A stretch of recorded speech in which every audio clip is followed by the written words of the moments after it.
Welcome back to AM Northwest. While holiday gatherings are really going to look different this year, many of the same stressors we experience from family remain. Here to help deal with those difficult relatives, we all have at least one, we welcome back the author of The Emotional Marine, mental toughness expert, Eric Rittmeyer. Good morning, Eric. How you doing? Good morning, Helen. I'm wonderful. Thank you. It's great to see you again. Great to see you, too. So really, when it comes to family members, relatives that are difficult to deal with, we can't really change them, right? We cannot change them, unfortunately. You know, it's the cousin Eddies that come over with snot. Rub them on the belly, Clark. You know, you can't change them. What we can do is we can remain in control of our emotions, and it's difficult to do. But what we have to, when we get in these situations, especially around the holidays, it's going to be, people are going to be kind of on edge a little bit with everything that's happening. Yeah. We can't allow people to derail us and get control of our emotions. So how do we handle it then? Well, one of the main things is understanding our triggers. We all have them. There are things that we dislike, or there's certain phrases we don't like.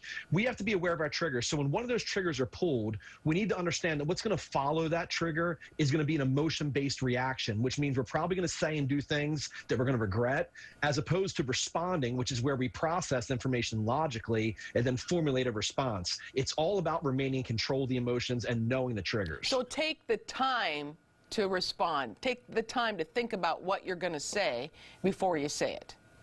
Yes, and we call this in the military and Marine Corps, it's systematic desensitization. Two big words, have no idea how to spell them. I can tell you what they mean. You systematically desensitize your brain. So when you're going to these events, be aware, know who's going to be there, and try to play things out in your mind. If they say this or if they do that, this is how I'm going to respond to it. Instead of being in a situation, you hear it for the first time, you go off the deep end, you react to it emotionally, you ruin a relationship. You don't want that to happen. I laugh because I've been there. Okay, stay calm in volatile situations. Remain calm. It's calm under pressure, right? And again, easier said than done, but if we can mentally prepare, it's just like diets, right? We know we're going to go to Thanksgiving dinner and eat 3,000 calories. That's the average amount of calories, by the way, a person eats.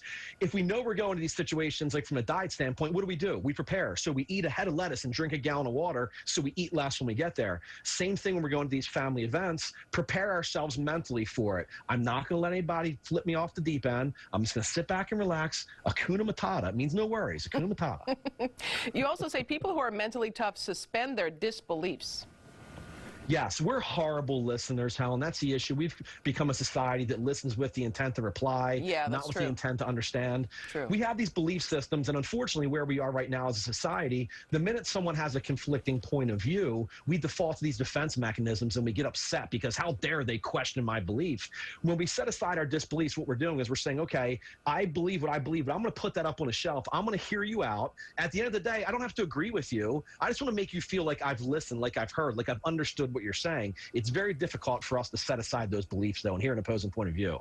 Well, and you mentioned triggers right off the top. Should you have a rule maybe before you have dinner and say, you know, let's say we've got a relative by Zoom, and we say to that relative, we're not going to discuss, you know, the time Dad came home drunk, or we're not going to discuss the time, or politics especially. We're not going to discuss politics. Do you make rules up front?